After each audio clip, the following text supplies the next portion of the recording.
আবার চলে আসলাম ময়মনসিংহ রেলওয়ে কলোনির দিকে।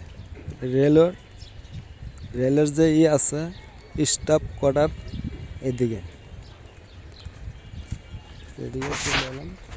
রেলের স্টাফ কোয়ার্টার এদিকে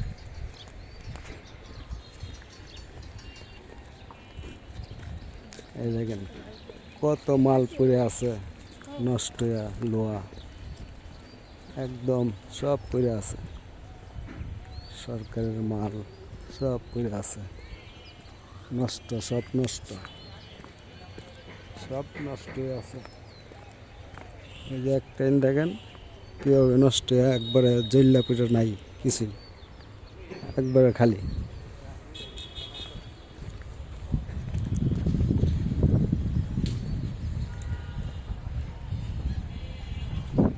এই সুন্দর দৃশ্য গ্রামের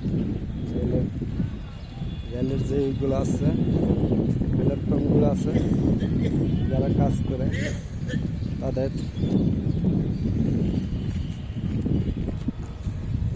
রেলের কাজ করতে যাইতেছে। আমরা লাইনে কোন জায়গায় কাজ করবো এই জায়গায় যাইতেছে মনে। সব বাতি লাল, গাড়ি আসে না এই কারণে লাল, গাড়ি আসলে তখন এই লাল থাকবো না, নীল হয়ে যাবে। লাল বাতি জ্বলতেছে।